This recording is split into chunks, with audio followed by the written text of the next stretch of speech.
muy interesante dentro de la obstetricia, y es que siempre o alguna vez o de repente nunca nos hemos hecho esta pregunta, ¿no? ¿Por qué de la noche a la mañana decimos el útero expulsa, ¿no? Al feto en un lapso de, en promedio, ¿no? De las 40 semanas, estamos hablando de las 280 a 284 días, ¿no? Lo expulsa, luego de haberlo tenido tranquilito, ¿no? Los 9 meses, y dándole todos los alimentos, permitiéndole un desarrollo pues, óptimo. ¿Qué pasó? ¿Qué sucedió si estaba también ahí el bebé, no es cierto? En este caso el fetito. ¿Por qué de repente en este intervalo entre 280 y 284 días, como tenga podido suceder en partos prematuros, ¿no? Cuando están de 7, 8 meses, o sea, ¿no? No llegan a los 280 días, también hay causas, ¿no? Entonces, la otra pregunta es, ¿cómo es que se desencadena este proceso del parto? En donde supuestamente el bebé está tan protegido con unos mecanismos uterinos que lo mantienen ahí tranquilito y él sigue creciendo y sigue creciendo. Y de repente este órgano hueco, inactivo, que casi se comportaba como una bolsa común y corriente, y que le daba oxígeno, alimentación, humedad, temperatura, protección, de repente esta bolsita se convierte, como decimos ahí, un órgano motor de alto rendimiento, ¿no? Entonces, imagínense si hay preguntas desde hace cuánto tiempo al respecto. Por ejemplo, miren, Hipócrates, ya con criterio, estamos hablando, miren, de 460 a 371 años antes de Cristo, el feto, decía él, ¿no? Impulsado por el hambre, rompía sus ataduras y se liberaba de su prisión. Bueno, se comprende, ¿no? Pero ya se le daba importancia, ya por lo menos se despertaba la curiosidad como buen filósofo de que es como de qué depende, ¿no? De que de repente ya comience a liberarse, despierte el feto de su tranquilidad dentro del útero y quiera liberarse de su prisión. Morisot en el año, nació en 1637 hasta 1709, hablaba, ¿no? Ya con más criterio científico, ¿no? La distensión de la fibra muscular provocada por el crecimiento fetal desencadena la iniciación del trabajo de parto.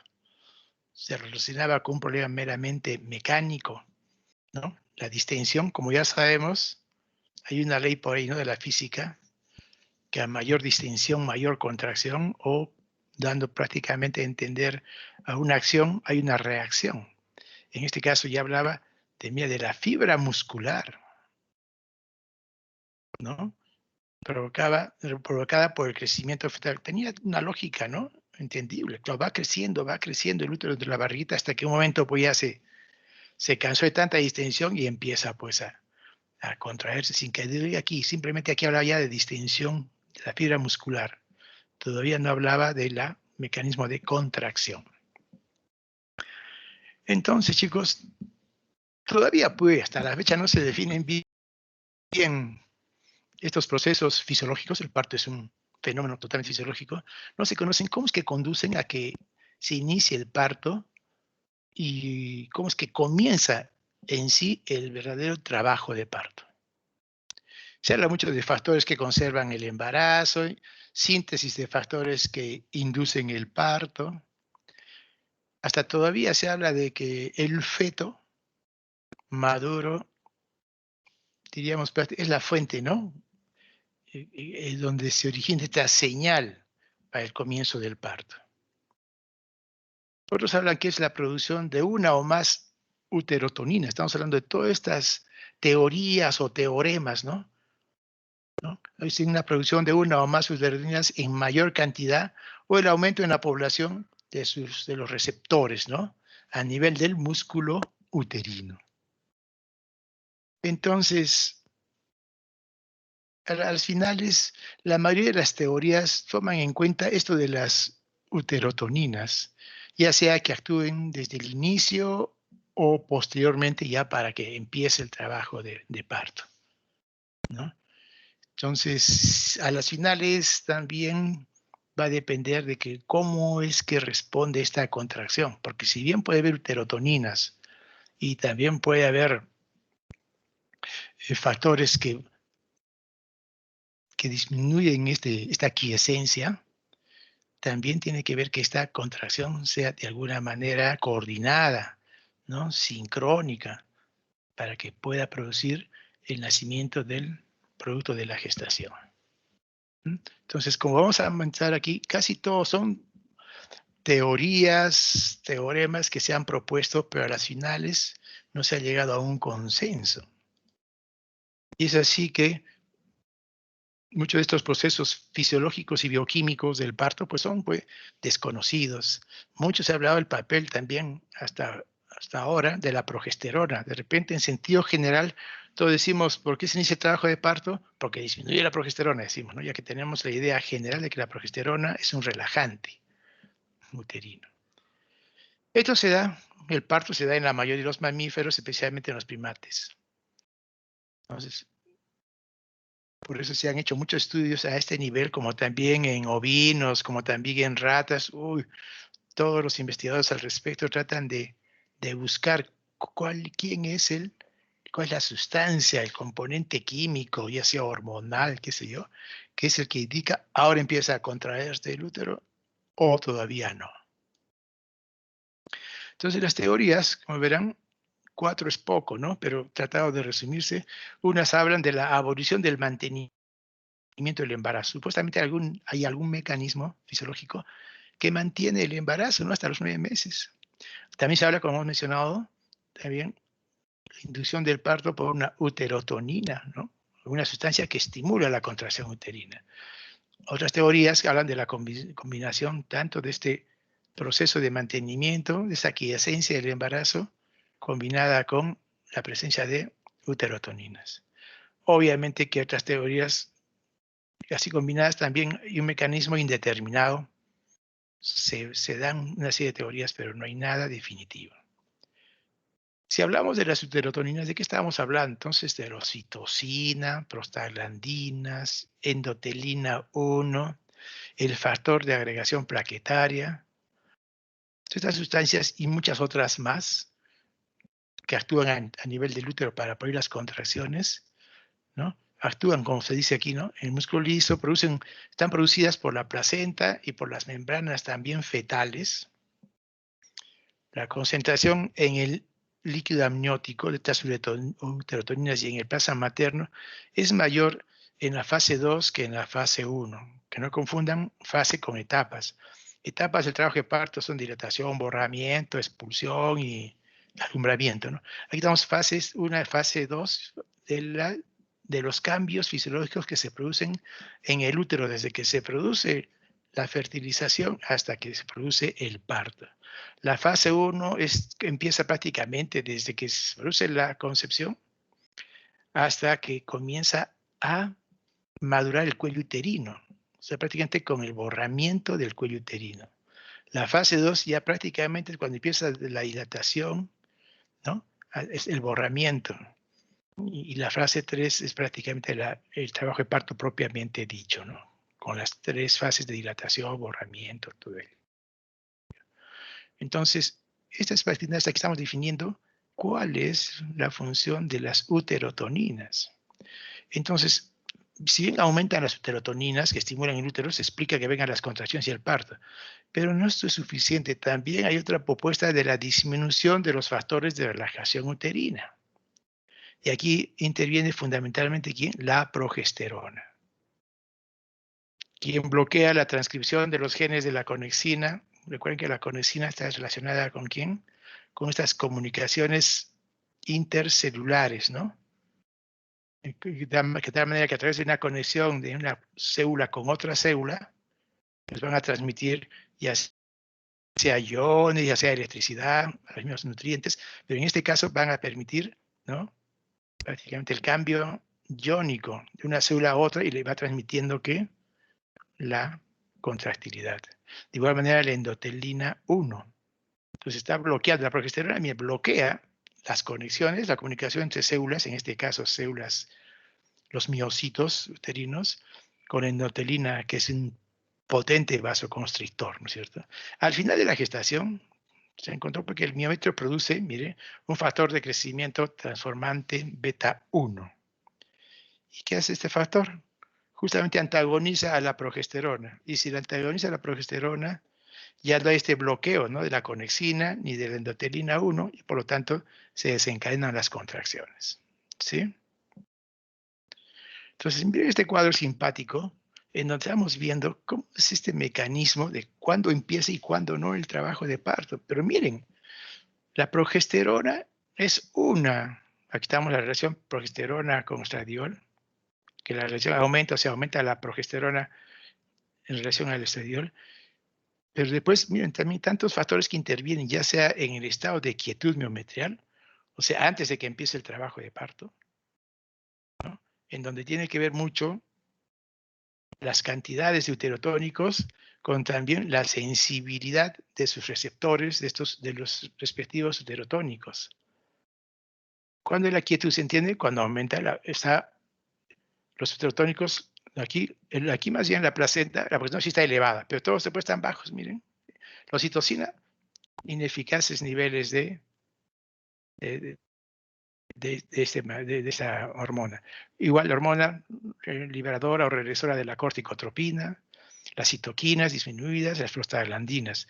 Y también el factor, la proteína relacionada con la paratormona también está aumentada. Y sus respectivos receptores que están con baja sensibilidad para lo poco que hay aquí de uterotónicos, con mayor razón, si no hay la debida sensibilidad, pues también mantiene el útero quieto. Pero algo sucede conforme va pasando el embarazo y acerca ya para el parto, el trabajo de parto, hay una inversión. Miren cómo baja la progesterona, pero aumenta la oxitocina, endotelina 1, aparece aquí la endotelina, hormona regresora de corticotropina, citoquinas, el factor, ¿no?, activador de plaquetario y también la proteína relacionada con la paratormona disminuida. Y sus respectivos pacientes receptores están aumentados. Entonces se hace mucho más sensible, más excitable, por decirle, la fibra muscular uterina y por eso es que van a pesar más los factores de activación miometrial. Si pesa más, entonces el fiel aquí, más o menos de esta balanza, pues va disminuyendo de tal manera que va a dar inicio al trabajo de parto, siguen aumentando el trabajo de parto y de parto inevitable hasta que el trabajo de parto, con el parto establecido hasta llegar a al nacimiento del producto de la concepción. Y si es lo contrario, si van a pesar más la quietud miometral, como este es al inicio del embarazo, pues imagínense, ¿no?, el fiel va a estar señalando el sostenimiento del embarazo.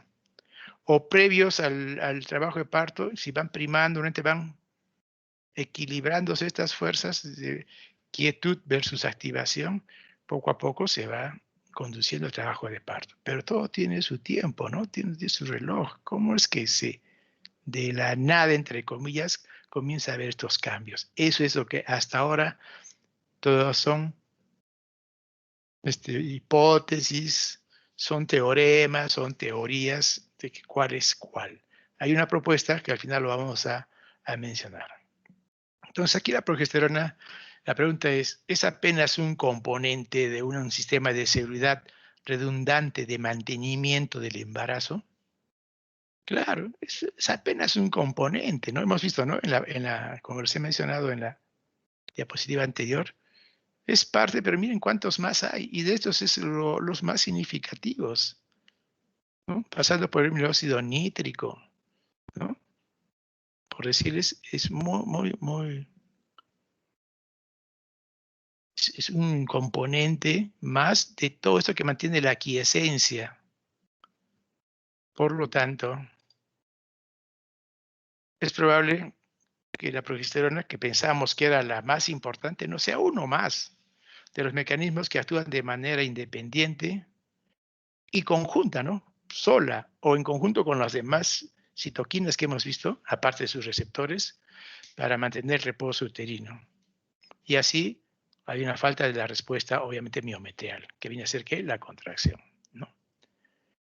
Otros estudios sugieren que la progesterona parece que no sea un mecanismo tampoco, que actúe de manera independiente, porque han hecho trabajos donde han visto que no previene el trabajo de parto prematuro, ni prolonga el trabajo de parto. Pero, sin embargo, otros señalan lo contrario. Se dan cuenta de estos hallazgos, todo esto lleva pues, a que las cosas no están bien definidas, ¿no? Al respecto del inicio del trabajo de parto. Se entiende, hay la esperanza que futuras investigaciones nos ayudarán, ¿no? A explicar esta acción diferencial, así como una mejor manera de usarla para prevenir el trabajo de parto prematuro. Si supiésemos exactamente quién es el responsable de que inicie las contracciones, lo bloqueamos y así sea en trabajos muy prematuros, estaríamos ya tratando totalmente el trabajo de parto prematuro, ¿no es cierto? Ahora, se habla que el feto también, de repente, también tiene que ver en la iniciación del parto, como habíamos mencionado, ¿no?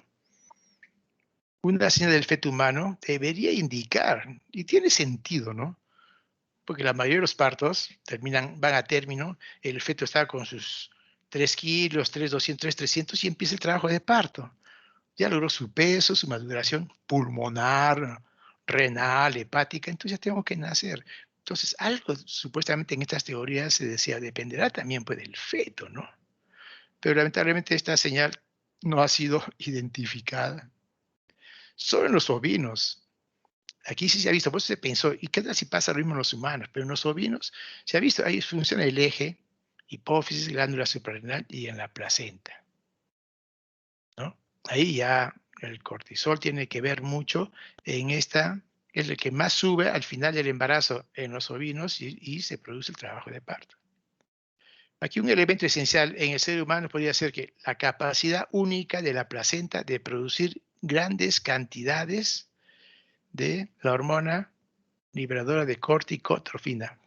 O sea, en la placenta se puede producir esta sustancia. Esta sustancia al final es a quién, ¿no? Va a estimular a las suprarrenales y por lo tanto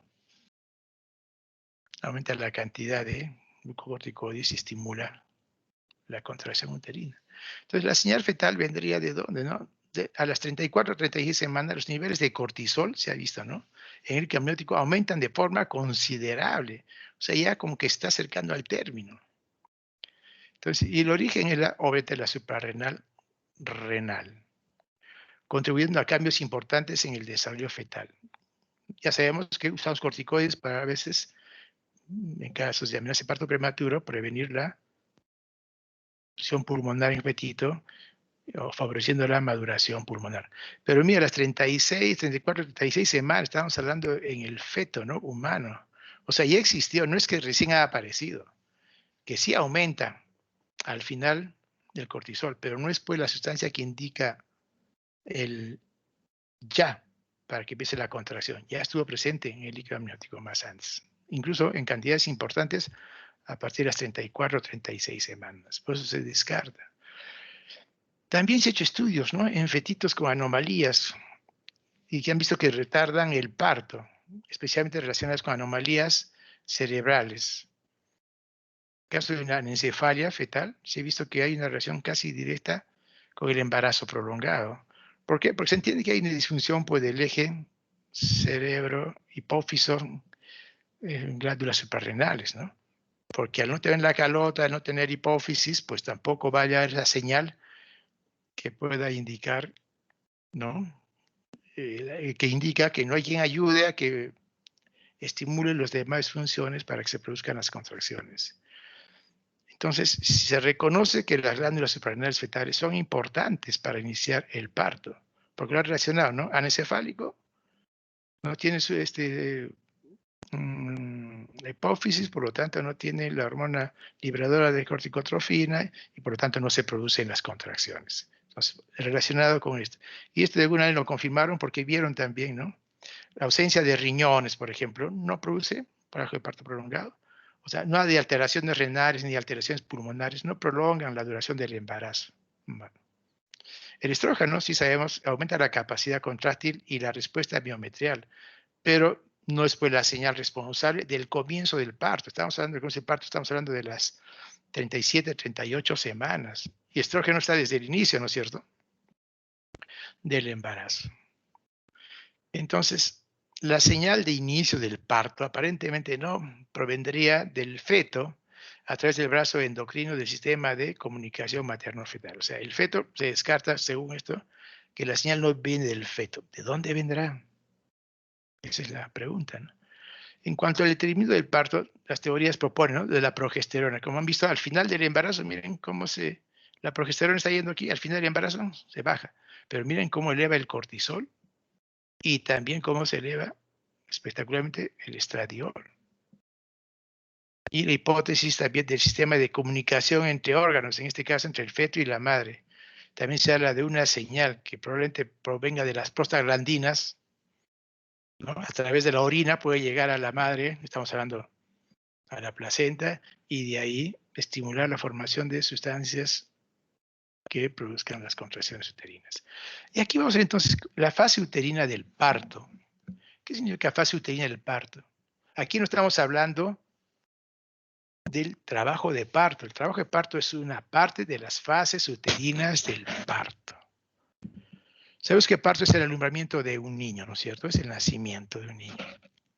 Y el embarazo exitoso se lleva a cabo gracias a que hay múltiples transformaciones que sufre el útero, ¿no?, en su funcionamiento. Mira cómo es que está quietecito, luego comienza a contraerse de una manera abrupta, ¿no? Y eso lo podemos vamos viendo con el monitoreo, hasta que finalmente llega a la dilatación del cuello uterino y produce el trabajo de parto con el alumbramiento tanto del feto como de la placenta. Entonces, el útero, la musculatura uterina, pues sufre una serie de transformaciones, diríamos, desde el punto de vista fisiológico, ¿no?, hasta llegar al parto y al nacimiento del producto de la gestación. Son llamadas estas fases uterinas. O sea, estadios fisiológicos de transición del miometrio, ¿no? Transición. Son las fases uterinas, que está determinada por uterotrofinas y por uterotoninas. En la fase 0, por ejemplo, es la de quiescencia. El útero está tranquilo. ¿De dónde va? Desde que se produce la fertilización hasta el inicio del parto. ¿Cuándo hablamos de inicio de parto? Cuando el cuello comienza a madurar, fundamentalmente comienza a borrar. Y esta está dada por ¿qué? Progesterona, prostaciclina. O sea, aquí no hay respuesta contráctil, a pesar que hay oxitocina, el óxido nítrico, la hormona relesora de corticotrofina, relaxina. En unos aumentan, otras disminuidos, pero también hemos visto el juego que hay de los receptores en cuanto a su cantidad. Pues todo esto entra en un estado de total ausencia de respuesta contráctil. Ya cuando llega a la fase 1, que es prácticamente preparto, la preparación uterina para el parto, empieza entonces, como les digo, el cuello ya a madurar. Ya comienza a predominar de repente más el estrógeno, la progesterona está entrando en un equilibrio, el mismo estiramiento uterino también influye en la inicio del trabajo de parto. Receptores de unión, ¿no? No están incluidas las conexinas, relaxina, prostaglandinas, hormona regresora de corticotropina, el cortisol, ya está bien, y los proteoglucanos. Y ya una vez que se ha ablandado el cuello, se ha borrado, empieza ya las fases, empieza el trabajo activo, ya comienza a dilatar el cuello uterino, obviamente bajo el estímulo de las contracciones, ¿no?, de dilatación, luego se empieza el expulsivo y la eliminación y hasta el nacimiento del producto. Ahí intervienen, como verán, las prostaglandinas, oxitocina, relaxina, hormona relesora, activación de células inflamatorias. En general, casi todas las sustancias que intervienen en las contracciones, pues lo que favorecen es la entrada de calcio a la célula miometrial, y este es el que, a través de la actinamiosina, pues se produce las contracciones, ¿no?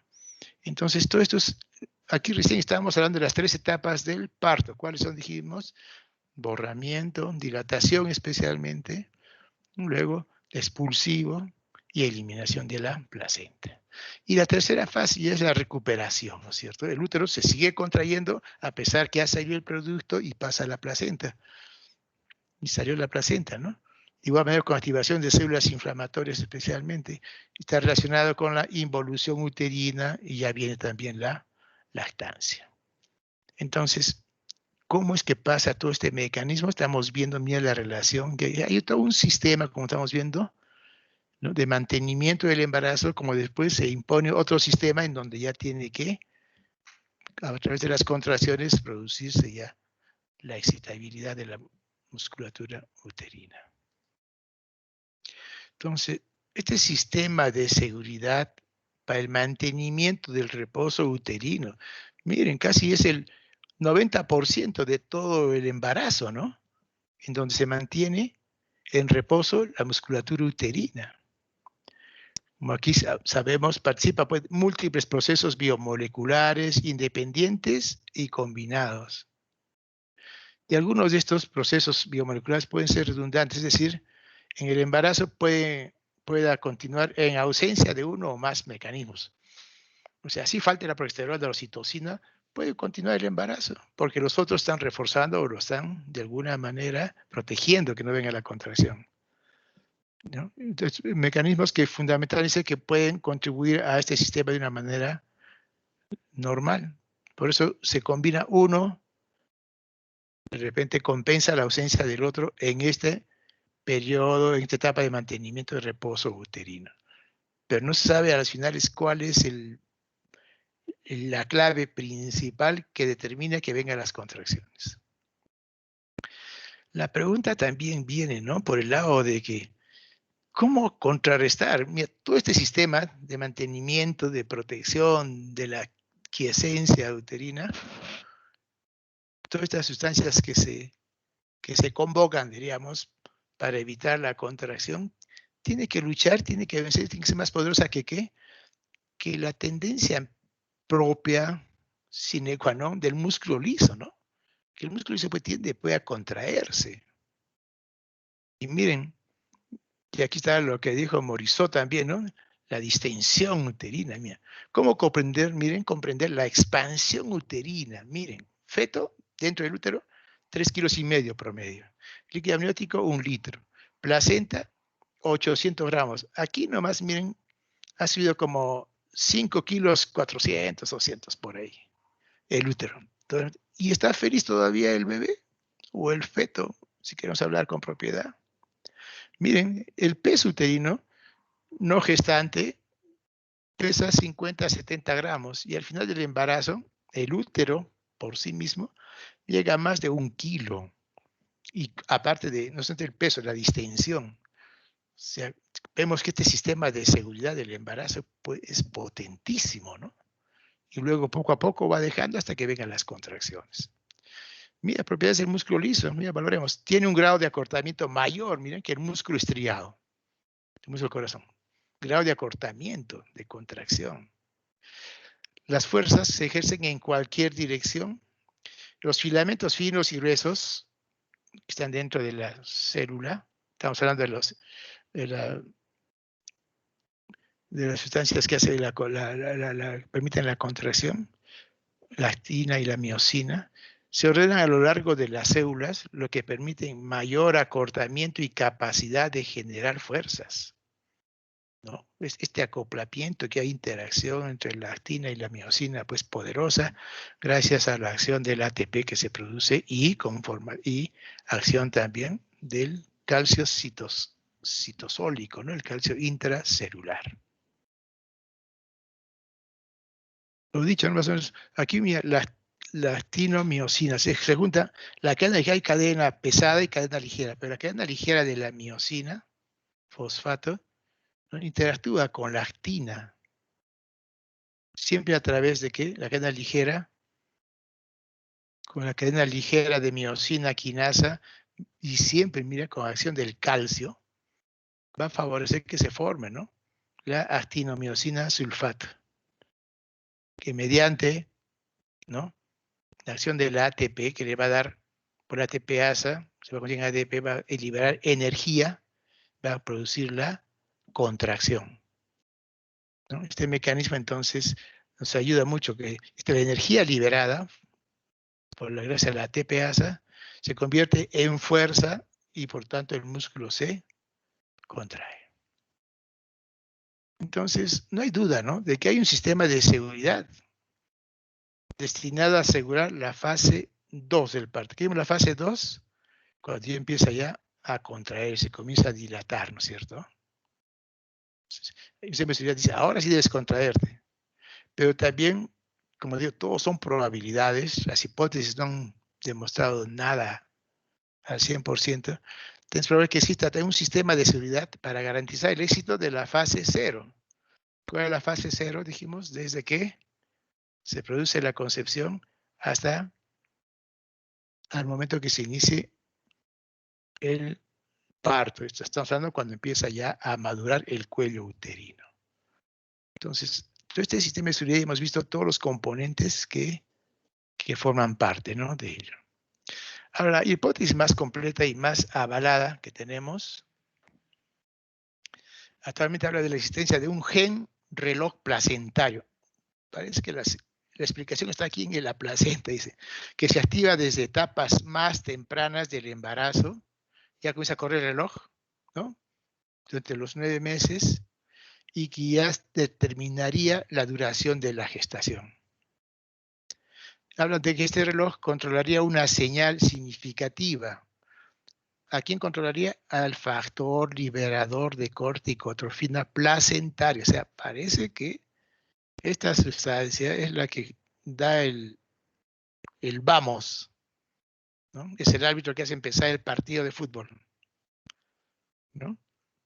Está dependiendo de algún reloj genéticamente programado también para que funcione este factor liberador de corticotrofina, la cual aumenta de forma exponencial, o sea, exagerada o importante, digamos, en el tejido placentario durante la gestación tardía, y en el plasma materno aumentan de forma similar también en el tiempo.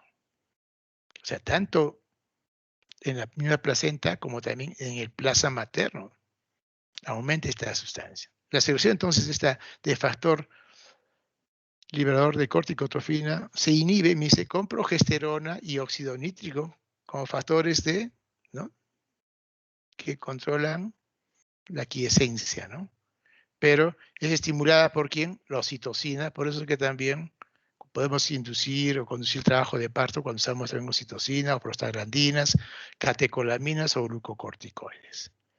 Entonces, esto es la hipótesis que hablan de un reloj biológico, entonces, placentario, el cual controla a este factor liberador de corticotrofina, que es liberado prácticamente durante la gestación tardía. Estamos hablando ya prácticamente cerca de las 38, 39 semanas. Dentro de las conclusiones, entonces, diríamos que el crecimiento y desarrollo y supervivencia del feto requieren que el útero permanezca, ¿no?, quiescente durante la mayor parte del embarazo, obviamente, ¿no?, para que llegue a madurar totalmente. Esto se logra manteniendo la predominancia de la acción inhibidora sobre el miometrio. El feto maduro, ¿no?, ante un medio hostil, ¿qué pasa? Activa los mecanismos. O ya sea el feto maduro o un medio hostil, de repente está prematuro, ¿no es cierto? Pero si tiene un medio hostil, una ruptura de membranas, una infección, va a activar mecanismos de parto mediante mensajes hormonales o autocrinos o paracrinos que pueden provocar el equilibrio entre los factores estimulantes e inhibidores. Pero ya estamos viendo que según esto tiene que ver mucho la placenta. Dado esto, entonces las contracciones uterinas y la maduración del cuello son estimuladas y esto es lo que va a producir el trabajo de parto. Y ahora vamos a ver qué es el famoso trabajo de parto. Y aquí lo he puesto como máximo representante latinoamericano, y que en paz descanse, Roberto Caldeiro Barcia. Espero que tengan un tiempito y vean su biografía de este gran científico uruguayo, ¿no? Y les va a ayudar mucho a entender todo esto de las contracciones uterinas, un gran investigador que prestigió a la, diríamos, a la perinatología latinoamericana. ¿Qué es el parto? ¿No? Mirando ¿no? a la paciente ya estamos viendo, ¿no? Caramba, felizmente con el apoyo que nunca faltamos nosotros en los momentos más importantes de nuestras vidas, como es el trascender, y qué mejor si ayudamos a la madre de nuestros hijos a que así suceda. Decimos, es el conjunto de fenómenos fisiológicos. El parto, pues, y el embarazo mismo no es una enfermedad, ¿no es cierto? Es un estadio diferente, es un fenómeno fisiológico que determina y acompaña la expulsión de ¿qué? Del feto y los anexos ovulares, desde la cavidad uterina hacia el exterior a través del canal del parto. Pero también si hablamos de una cesárea, a través ¿qué? De la pared abdominal, ¿no? Igual es un parto, si bien es un parto distóxico, pero igual es un parto, se acoge a este concepto que estamos aquí proponiendo. Ahora, las etapas del parto, ¿no? Aquí se anuncia parte, que es parte de qué etapa dijimos, de qué fase del uterina, la tercera fase, ¿no es cierto? Ahí en la tercera fase estamos viendo las etapas del parto, que viene a ser el periodo dilatante o primera etapa, periodo expulsivo o el alumbramiento. Entonces aquí como vemos, ¿no? Mira, en la primera etapa se va a dar, miren aquí el cuellito, ven aquí el útero, el feto, placenta, cordón, su líquido amniótico, el cervix y la vagina. Y poco a poco aquí el cervix se va a ir acortando, o sea, se va a ir borrando, ¿no? Parte de la primera etapa, una vez que ya se va, y aquí ya se borró, ¿ven la diferencia? Aquí, ¿cuánto mide un cuello, un cervix? Antes del embarazo en general, 3, 4 centímetros de longitud, ¿no? 3, 4 centímetros. Y se va a cortar ya no ya 3, sino 2 centímetros, 1, eso es el borramiento. Y luego aquí ya tiende ya a dilatar, con las membranas aquí están íntegras. Entonces, etapa de dilatación y borramiento. La segunda etapa, ya, como ven aquí, miren el cuello totalmente dilatado. Aquí está ya coronando y ya está saliendo la cabecita. Ya prácticamente se está produciendo el nacimiento del producto de la gestación. Y la tercera etapa ya la salida de la placenta, etapa de alumbramiento. Todo esto nosotros tenemos que considerarlo. Y hay una cuarta etapa que también usted lo ha revisado ustedes cuando hablan de puerperio, como es la cuarta etapa, ¿no? Sería llamado así, el puerperio inmediato, especialmente las primeras 2 horas, porque es donde se producen las mayores complicaciones. Entonces el parto no termina, ¿no? Con la salida de la placenta, sino termina con las 2 horas post-parto, 2 horas inmediatas, para ver que el útero se contraiga. Todos estos mecanismos continúan actuando, que hemos mencionado de la contractilidad uterina. Entonces aquí vamos a los fenómenos activos y los fenómenos pasivos, es parte de nuestra exposición. Dentro de los fenómenos activos tenemos las contracciones uterinas y los pujos. Entonces, aquí vemos la paciente, ¿no? También está ahí pujando, está respirando, está ayudando también. Ayuda a la expulsión del producto. Son fenómenos activos, ¿no? Entonces, al hablar de fenómenos activos, estamos hablando de las contracciones. Ahora, ¿qué características tienen las contracciones del parto? Verán, mira, esto es en un trazado cardiotocográfico. Aquí más es tocográfico, ¿no? No vemos el cardio, ¿no? No vemos aquí que debería estar, ¿no? Aquí normalmente la frecuencia cardíaca, pero no es el tema.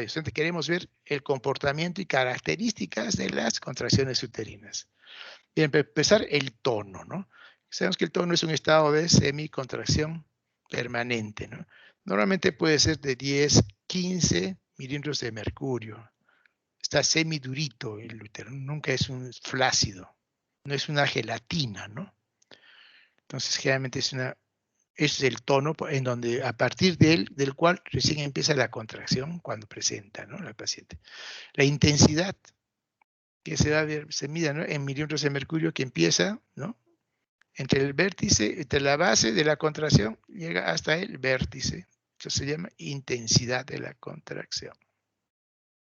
Cuando se mide en milímetros de mercurio, cuando se coloca pues un transductor, ¿no?, miometrial, pero cuando hacemos, como vamos a mencionarlo, el monitoreo externo que hacemos normalmente, no medimos en milímetros de mercurio, sino la medición es en porcentaje. Si es una contracción muy fuerte, decimos 100%. Cuando es la mitad, pues será pues 50%, y si es intermedio, 75% en ese plan, ¿no? Porque es una apreciación muy subjetiva, obviamente, a lo cual le ponemos también cruces, ¿no? Si es una intensidad leve, o sea, tendrá 30 milímetros de mercurio de intensidad, y ahí baja, hasta aquí no llega, ya decimos una cruz. Una intensidad regular, ponemos 2 cruces, o sea, llega a 75% del trazado, diríamos que tiene 40 milímetros de mercurio. Y cuando ya llega a 50 milímetros de mercurio, en el trazado vamos a ver que tenemos cariotográfico externo, vamos a ver que llega pues al 100%. O sea, 3 cruces. ¿Esto qué significa 3 cruces? 50 milímetros de mercurio. Esa es la intensidad entonces. La frecuencia se mide en 10 minutos. ¿Cuántas contracciones se producen en 10 minutos? La duración, ¿cuánto dura desde que empieza, ¿no?, a nivel del tono hasta que termina, ¿no?, la contracción? En el retorno, ¿no?, cuando retorna la contracción a su base. Es la duración. Puede durar 30, 40, 50, 60 segundos, 70 hasta 80 segundos en el periodo expulsivo, ¿no?, la duración. Y el intervalo, o sea, con qué frecuencia está produciendo una contracción con la otra. Y así vamos a contar que son 4 en 10, 5 en 10, qué sé yo, ¿no? Entonces, y la pausa, ¿no?, lo que pasa también entre una contracción y otra. Entonces, fíjense bien estas características. En esta tercera fase vamos a hablar de los trabajo de parto, y es importante que vayan ya conociendo cómo son las contracciones y qué otras características tienen. Ya se pueden, con esto ya pueden ya determinar cómo es el tono, la intensidad, frecuencia, duración e intervalo. Ahora, las contracciones uterinas con estas características también tienen dependen del momento que se presenten, ¿no? Hablamos de contracciones de Álvarez, generalmente son contracciones que pueden presentarse de una manera identificadas prácticamente en el monitoreo. ¿Por qué? Porque, mira, son de alta frecuencia. Aquí está el monitoreo. Esta es la frecuencia cardíaca, miren, del monitoreo. Y esta es la actividad uterina. Y son puntitas chiquitas, ¿no?, pero son bien seguiditas. 100% es todo esto lo que dije, desde aquí, desde el tono hasta el borde, 100%. Aquí ni cómo decir qué tono, ¿no?, o qué intensidad tiene.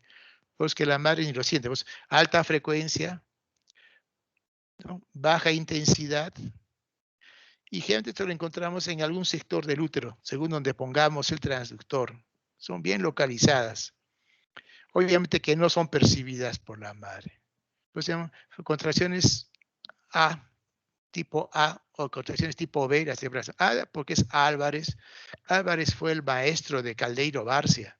Con él, los dos hicieron muchos estudios. Lo que estamos viendo aquí tiene que ver mucho lo que hizo Caldeiro Barcia y su profesor Álvarez, sino que Álvarez ya tenía más añitos y ya le dejó casi las investigaciones o que siga avanzando, y Caldeiro pues fue un excelente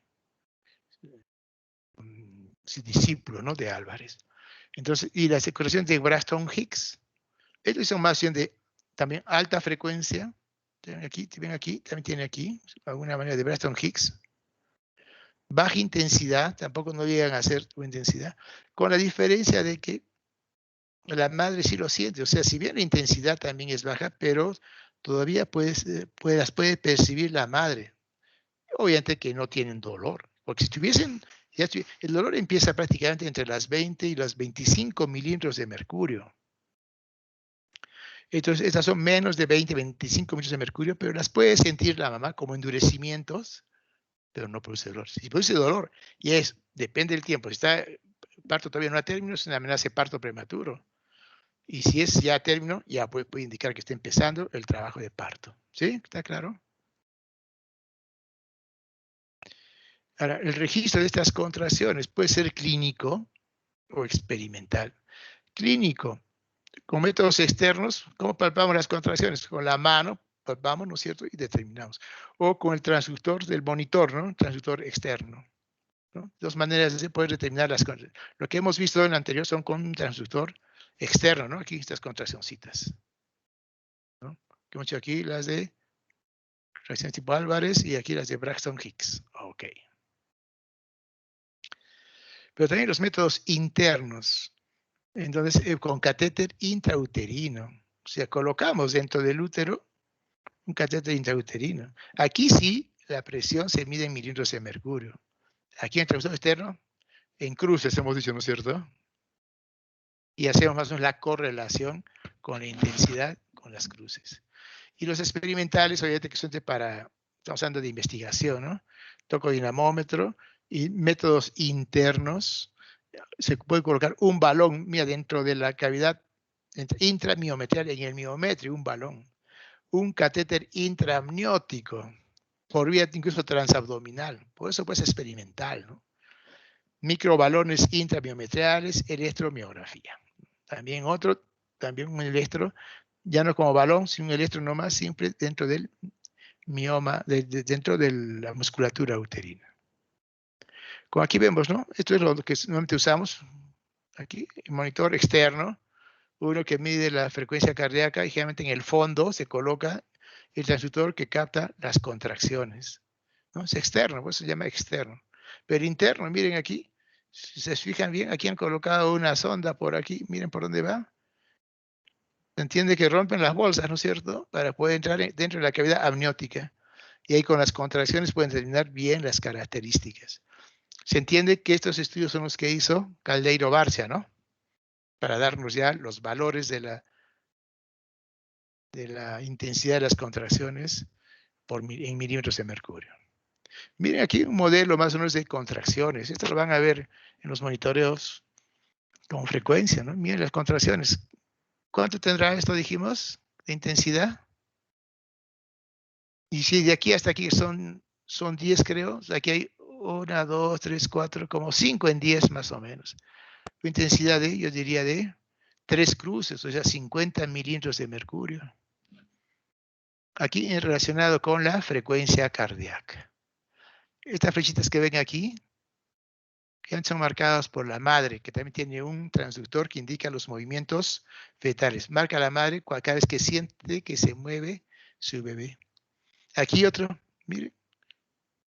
¿Cuántas contracciones? De aquí a aquí creo que es 10. Hay 1, 2, 3, 4, casi 5 contracciones en 10 minutos. Una buena intensidad, ¿no? Miren aquí. Cada cuadradito mide claramente 30 segundos. O sea, 2 cuadrados es 1 minuto. Aquí donde empezó, si contamos aquí, miren, sube y baja. ¿Cuánto duró la contracción aquí? Un minuto, casi 1 minuto y medio, ¿no? Se puede saber cuánto dura la contracción. Y en 5 en 10 minutos. O sea, cada 2 minutos casi se presenta una contracción. Y aquí ven, siempre que haga un monitoreo, correlaciónenlo. Ahora solo estamos viendo la actividad uterina, pero correlacionen con la frecuencia cardíaca fetal para ver si es que se altera. Aquí, por ejemplo, hay un esquema de cómo es que cuando hay una contracción y baja la contracción, en espejo, baja la frecuencia cardíaca, perdón, en espejo con el aumento de la intensidad de la contracción en simultáneo. Miren, es un DIPS 1 que antes refleja compresión de la cabeza fetal en el canal de parto, relativamente normal. Aquí, mira, no hay correlación. Mira dónde está la contracción aquí máxima, la máxima contracción, y casi 30 segundos después baja lo máximo la frecuencia cardíaca fetal. Este es un DIP 2 que antes está relacionado con alteración del bienestar fetal. Aquí, por ejemplo, este es típico. Yo me observé, miren aquí, casi todos son DIPS 2, miren. La máxima contracción y después el nadir de la frecuencia cardíaca. Aquí máxima contracción y después viene, casi después de más de 30 segundos, el nadir de la frecuencia cardíaca. Aparte que no hay variabilidad, tienen que ir viendo también la variabilidad, eso lo van a ver seguro en sus prácticas, para que terminen bien las características. Y esto es, ¿verdad? Es muy serio. Hay que, si tenemos, pedir un pH, una micrótoma de cuero cabelludo para confirmar cómo está, si tiene 720, 7.20, 7.25 del fetito, está con serios problemas y hay que entrar a una cesárea. O si está en expulsivo, sacarlo lo más rápido posible. Ya son diversos cuadros. Entonces, además de estas características que les he mencionado de la contracción uterina, también hay una onda contráctil. O sea, el útero tiene sus contracciones que tienen que estar sincronizadas, ¿no? Que es diferente a la onda contráctil que se presenta durante el embarazo, como han visto de las de Braxton Hicks o las contracciones, ¿no? De Álvarez, en un sector nada más, pero aquí, ya cuando es trabajo de parto, tienen un orden que le permite, pues, dar lugar a los fenómenos pasivos del trabajo de parto. Estamos hablando de la contracción, es un fenómeno activo. Entonces, si no hay fenómenos activos, nunca va a haber fenómenos pasivos en el trabajo de parto. Ya lo vamos a ver en la clase esta. Entonces, ¿de qué estamos hablando? De este orden, miren, la triple gradiente descendente. Las contracciones siempre empiezan mayor intensidad, mira, en el fondo uterino. La duración también dura más en el fondo uterino y progresivamente con dirección hacia el segmento uterino inferior se van dirigiendo, ¿no? Esa es la propagación del fondo hacia el segmento uterino inferior. ¿A qué velocidad en promedio? Miren, 2 centímetros por segundo desde que empieza hasta que termina en segmento inferior, ¿no? Camina 2 centímetros por segundo. O sea, ¿cuánto dura la contracción si el útero tiene una altura de 20 centímetros?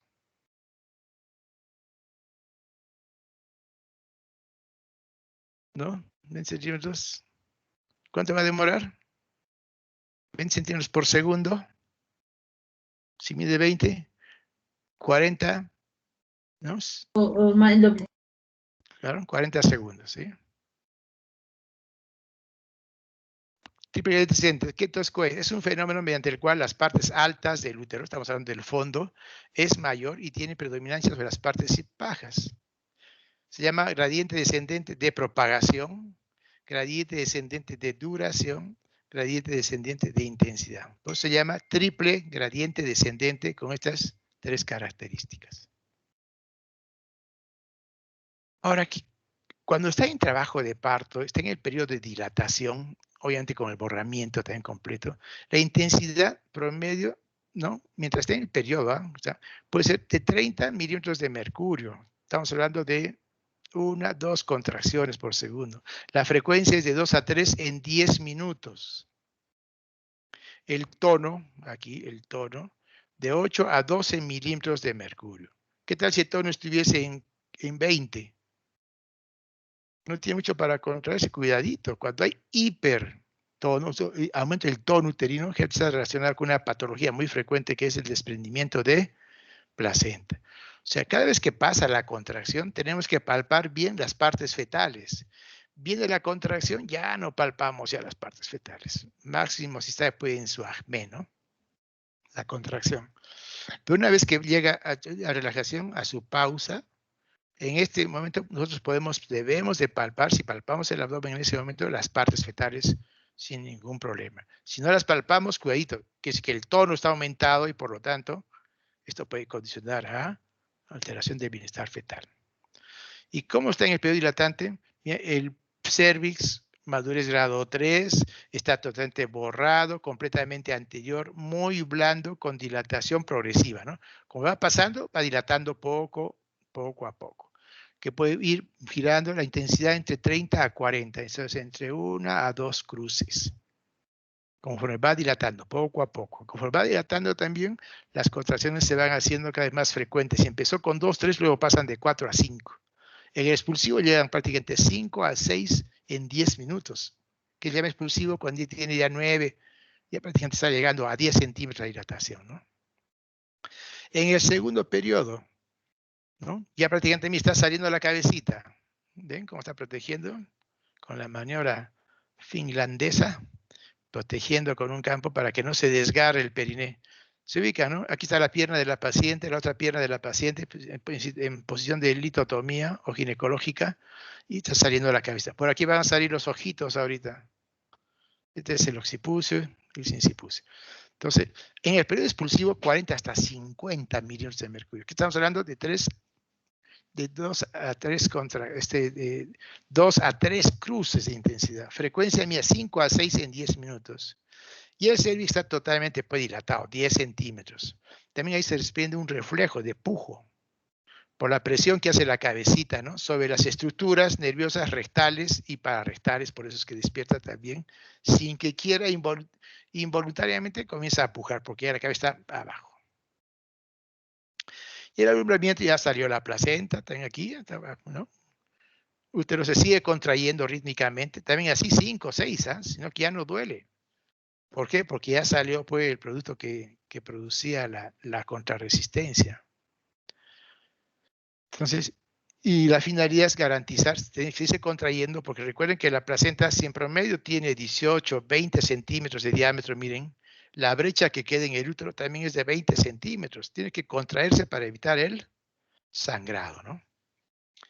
La hemostasia el miometro y expulsa los loquios y los coágulos durante el puerperio inmediato. Esto es el tercer periodo o salida de la placenta o alumbramiento. Y el pujo, otro fenómeno activo, ¿no? Se origina por la contracción. La paciente tiene que contraer la prensa abdominal, la descensa del diafragma y el cierre de la glotis para que el pujo sea efectivo. Como que pueden ser espontáneos o pueden ser dirigidos. Espontáneos cuando ya está muy abajo y dirigidos cuando decimos, señora, ya puje, ayúdenos cuando está en la contracción, ¿no? En la contracción. Y ya ven, ya va a estar naciendo el y ahora vamos a hablar sobre los fenómenos pasivos. Los fenómenos pasivos del trabajo de parto. Mire, son modificaciones consecutivas a las contracciones del útero. Formación del segmento uterino inferior, borramiento y dilatación del cuello, expulsión de los limos, formación de la bolsa de las aguas, ampliación del canal perineal, fenómenos plásticos del feto. Formación del segmento uterino. Se forma, ¿no?, a expensas del segmento inferior. Aquí va jalando poco a poco, miren aquí las contracciones y van adelgazando esta parte también, así como van borrando el cuello uterino. Pueden medir de 10 a 2 centímetros, toda una franja se adelgaza. Y aquí es donde hacemos el corte para hacer la cesárea a nivel del segmento uterino inferior, ¿no?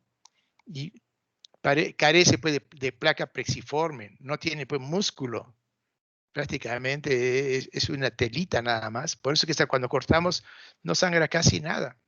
Cuando no hay trabajo de parto y tenemos que entrar a una cesárea programada, tenemos que cortar aquí, generalmente está gruesa, todavía hay una placa, hay vasos sanguíneos aquí, por eso que sangran mucho más. Las modificaciones del cuello, otro fenómeno pasivo, ¿no? Miren aquí el cuello, ¿cuánto mide? Dijimos 3 a 4 centímetros. Van las contracciones, mira, se va cortando 50%. Aquí está totalmente borrado. Recuerden que es como que fuese la cabeza del feto y es el útero, ¿sí? Se va borrando, ya se está dilatando y hasta ya salió el producto. Lo que se ve aquí en la otra incidencia, ¿no? Cómo va dilatando el cuello, hasta dilatación completa. Y se produce gracias a ¿qué? A la triple gradiente descendente. ¿Qué tal si esta gradiente no se cumple? Al contrario, no, en vez de ir de arriba hacia abajo, del útero, va de abajo hacia arriba. O sea, va a contraer de abajo hacia... ¿A quién contrae? Al cuello. Por lo tanto, nunca se va a dilatar. Y vamos a tener un trabajo de parto prolongado de repente, si no nos damos cuenta. Entonces aquí, mi disminución de la consistencia y borramiento del cuello, posición centrada y dilatación. Este prácticamente es el Bishop, test de Bishop, que tiene sus parámetros cuantificables, ¿no? Miren aquí cuello totalmente serendocéfalo, el cuello íntegro, cuello borrado y cuello que está ya comenzando a dilatar, ¿sí? Es un corte coronal, si me entienden.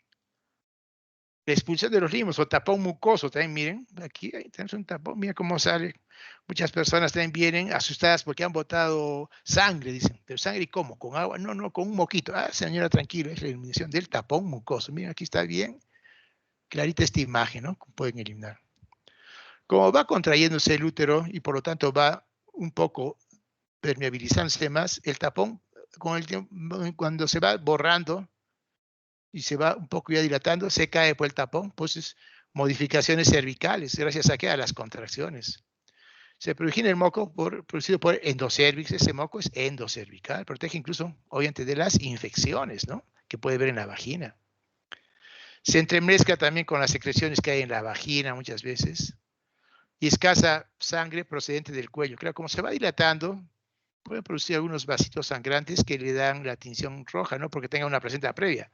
Si fuese una placenta previa, el sangrado es rojo rutilante.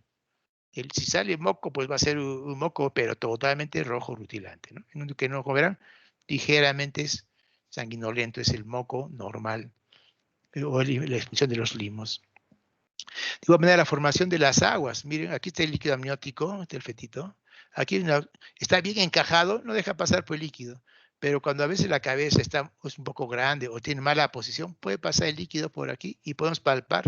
Es más, en una cabeza muy grande, mira, se pasa el líquido por el medio y aquí no se rompe la bolsa. Ya hemos hablado mucho del amnios y del corio, no se rompe la bolsa y va a ser como un reloj de arena la bolsa. Esto nos puede indicar que algo puede estar pasando con la cabeza, o está mal presentado, de repente también en un podálico también se pasa por el líquido, ¿no? Y puede formar con las contracciones como un reloj de arena. Y aquí también puede ser una bolsa también bastante prominente, ¿no?, cuando palpamos. Entonces está constituida la formación de las bolsas por corion, amnios y el líquido amniótico. Corion, amnios y líquido amniótico. Corion, amnios y líquido amniótico. Es una barrera contra las infecciones también, la bolsa de las aguas. Entre más íntegras tengamos hasta el final, impide que entre cualquier germen. Impide que se salga del cordón. Por aquí, si están íntegras, no se va a salir el cordón ni los miembros si es un podálico. Permite también dilatar el cuello. La bolsita tiene fuerza y facilita que dilate también el cuello. Protege obviamente al feto. Si están las membranas íntegras, lo protege de cualquier traumatismo.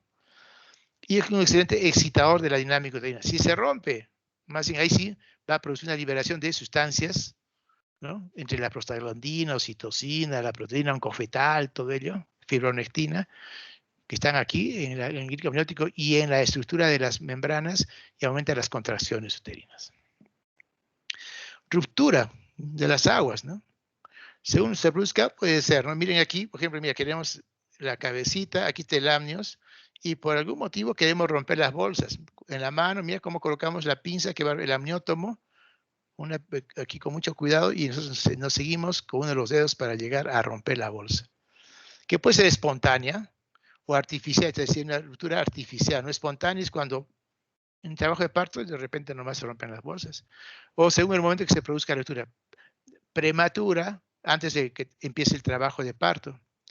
Precoz, empezó el trabajo de parto, está con 2, 3 centímetros, se está rompiendo.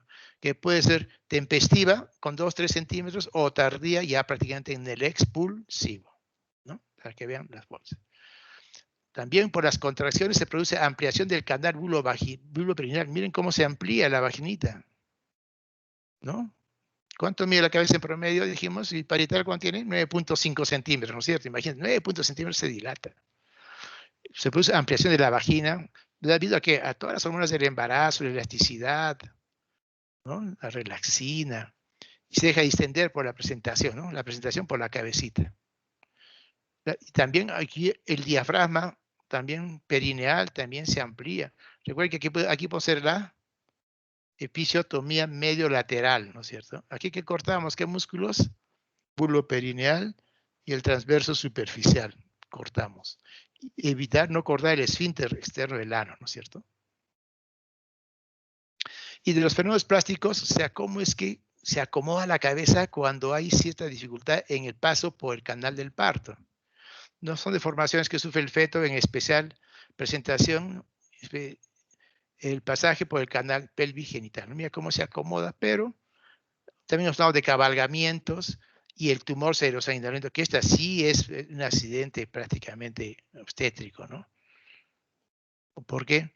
Porque prácticamente es el cabalgamiento o solamente el caput se está confinado a un solo hueso de la cabeza, pero ya el tumor cerebrosanguinolento ya compromete 2 o más huesos de la cabeza. Por eso es que ya no respeta las suturas, ¿no? Craneales que tenemos. Miren aquí, esto sí es un accidente verdaderamente obstétrico. Fenómenos plásticos, aquí para que diferenciemos qué es un caput, miren, más localizado, y miren lo que es un hematoma, ¿no? Un céfalo, aquí el céfalo hematoma, por debajo de quién? De la aponerosis epicraniana, del músculo, por debajo, por eso es que, vamos aquí.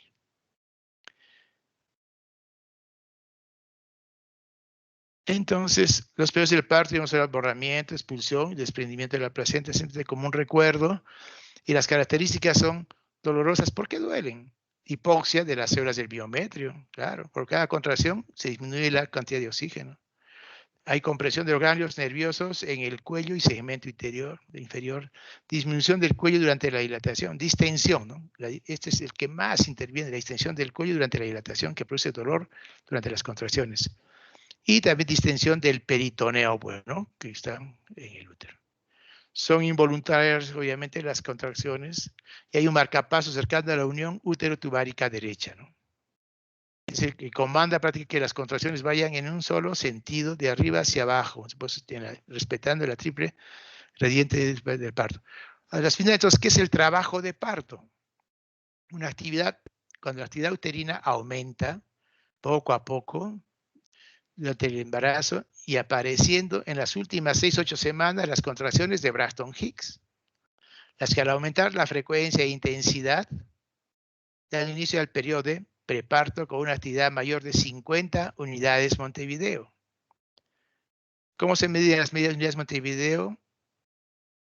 La intensidad por el número, ¿no?, de contracciones. Si tiene 30 milímetros de mercurio y 2 contracciones en 10, 2 por, ¿no? 30 y 2 por 3, 6. Serían 60 unidades Montevideo. ¿Qué es el preparto? 1 2 contracciones en 10 casi es preparto. Y en el periodo ya de parto con una actividad mayor de 100 unidades Montevideo. ¿Qué significa? Que tenga contracciones ya 4 y 3 contracciones en 10 minutos y tiene una intensidad de 40 milímetros de mercurio, 3 por 4, 12, 120 unidades Montevideo, que es el promedio que se producen las contracciones con esa frecuencia durante ya la fase activa del trabajo de parto.